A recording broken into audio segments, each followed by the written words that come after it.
everyone! Today we're talking about linked lists, a data structure.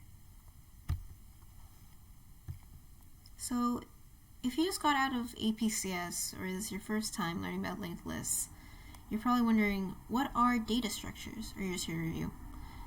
Well, data structures are ways to store data and perform specified operations on them. So an example could be an array, a hash table, trees. If you haven't seen them, that's cool. You'll get to see them someday. But today we're talking about linked lists. I think if the only thing you've seen before are arrays, it would be pretty helpful to be able to compare and contrast arrays.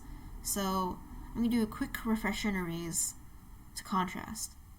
Any code snippet you see below will be in Java, just FYI. So here we initialize an array of size 3. Arrays are like bookshelves, and each shelf can hold a data element. Each shelf is next to each other in memory, so I can access any element with their index.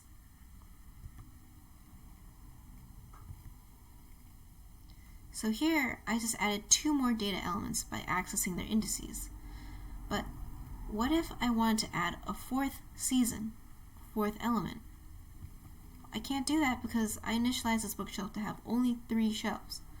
The size of this array is fixed, so if I wanted to add a 4th element, I'd need to resize the array, which could be costly if the array were very large. So the potential solution to this is linked lists. They're another data structure, like arrays, but instead of shelves that are next to each other in a bookshelf, it's more like floating boxes all linked together called nodes. So it's a data structure, so they store data. This is what a linked list might look like. The floating boxes are all in a chain with pointers to the successive node. In a singly linked list, which is what we're talking about, the chain of pointers go in one direction towards the end of the list. While arrays have indices to every element, we only have head and tail pointers. If we want to access a particular node, we will need to go down the chain from the head. And it's important to know that the last node points to null, as there are no more nodes to point to. So linked list summary. Every node is a floating box somewhere in memory with 2 properties.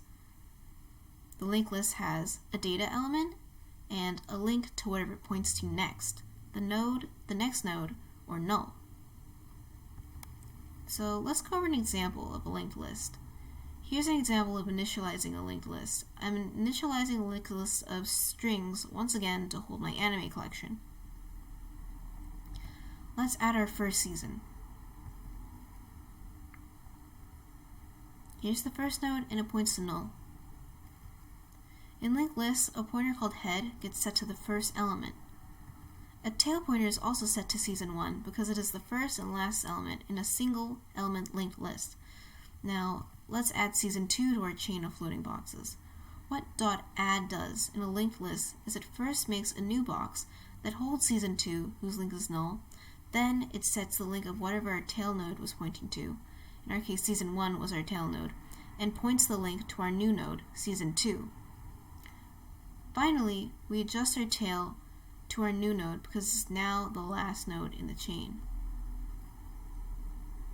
As you can see, there are 2 nodes in this linked list. Season 1 is the head, and season 2 is the tail, because there are only 2 elements, and season 2 points to null. So let's talk about a cool property of linked lists, dynamic sizing, which means, in contrast to arrays, means that the size of the linked list is not fixed. Here's our list from before. Watch this. Check this out. We can add as many elements as we want to the end of this array or this linked list because all we have to do is just adjust our head or tail pointer. Pretty neat. So let's go over some advantages and disadvantages of arrays and linked lists. They're similar in certain ways, but they may be more suited to certain uses than others. Firstly, here's the main difference and advantage of arrays. Each array element has an index associated with it, so you can easily access an element knowing their index. In big O notation, this would be called O1 time complexity. Don't worry if you don't know what this means yet. It just means it's very efficient for accessing. Meanwhile, linked lists only have head and tail pointers. Since nodes don't have indices but a link to the next node, you would have to follow a chain of nodes from the head to access any particular node in the middle. For those familiar with big O notation, the access operation is O(n). You have to go through the number of nodes that you have. But a big advantage of linked lists is what we just talked about, dynamic sizing. On the flip side, arrays do not have dynamic sizing, so if you initialize an array much larger than the amount of elements it has to hold, you could waste a lot of space. Furthermore, a second advantage of linked lists is that front insertion is easier and more efficient.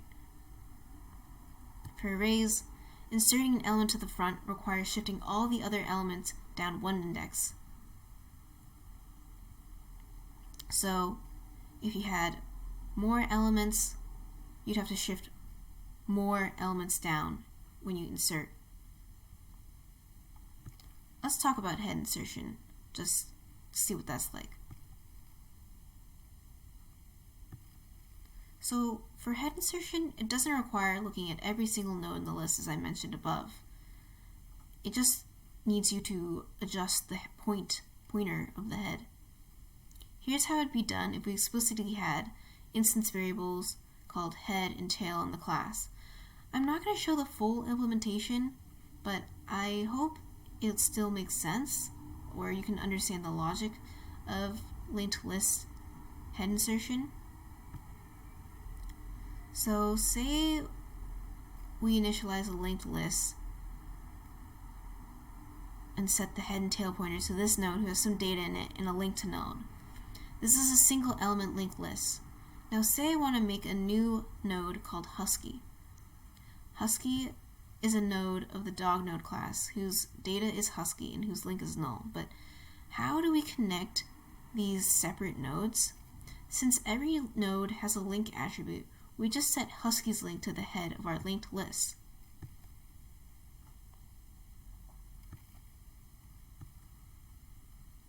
Now they're connected, but there's a new front of the list, so we must adjust the head pointer accordingly.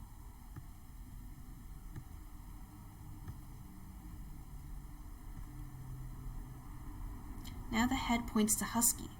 Cool!